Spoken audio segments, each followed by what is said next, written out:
Hi friends, చాలా రోజుల తర్వాత ఫ్రెండ్స్ అంతా కలిసామని మా ఊరు మొసా అన్న దగ్గరికి వచ్చి చికెన్ కొట్టిస్తున్నాము. అన్న నీట్గా చికెన్ కొట్టాడు.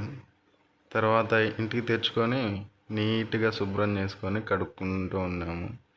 తర్వాత మసాలాలన్నీ ఆల్రెడీ రెడీ చేసుకున్నట్టు కట్ చేసుకొని నీట్గా ఒకదాని తర్వాత ఒకటి అన్నీ మిక్స్ చేస్తూ అంతా చికెన్లో వేసాము. చాలా రోజుల తర్వాత ఫ్రెండ్స్ కలిసాం కాబట్టి అంతా ఎంజాయ్గా అంతా కలిసి తింటూ అలా చేస్తూ ఉన్నాం అన్నమాట. తర్వాత అంతా మసాలా కలిపిన తర్వాత కొద్దిగా ఉప్పు ఎక్కువ అయిపోయింది. దాంతో మళ్ళీ ఆ ఉప్పు తీసి బయటికి తీసేయడం జరిగింది. అంతా ఉప్పు తీసిన తర్వాత నీట్గా మసాలా కలిపిన చికెన్ మీద నిమ్మకాయ కలిపాము. నిమ్మకాయ కలిపిన తర్వాత కొద్దిగా పెరిగేసి నీట్గా కలిపేసామన్నమాట. ఇలా కలపడం వల్ల టేస్ట్ అనేది కొద్దిగా బాగా వస్తుంది. దీంట్లో కొద్దిగా నూనె, పెరుగు కూడా వేసాము. తర్వాత ఇంకా మంట పెట్టాము ఫ్రెండ్స్. మంట పెట్టి నీట్గా మా అన్న అయితే దాన్ని తిప్పుతూనే ఉన్నాడు. మంట నిట్ట అట్లా బొగ్గులన్నీ కరెక్ట్గా రావాలి కదా. తర్వాత బొగ్గులన్నీ వచ్చిన తర్వాత చికెన్ వేసామన్నమాట. చికెన్ వేసి ఇలా టైట్ నీట్గా కాల్చాము.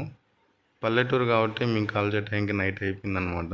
ఇప్పటికే పళ్ళు అందరూ పడుకో ఉన్నారు. మేమే బయటకు వచ్చి నీట్గా ఇట్టు కాలుస్తున్నాం. బయట సౌండ్స్ వస్తున్నాయి. ఆడియో ఆఫ్ చేసే కాబట్టి ఏమి రావట్లేదు. ఇలా నీట్గా అయిన తర్వాత చికెన్ నీట్గా కాల్ చేసాము. తర్వాత ఇంకా ఏముంది, తినడమే స్టార్ట్ చేసాము. Super taste super taste. ఆహా టేస్ట్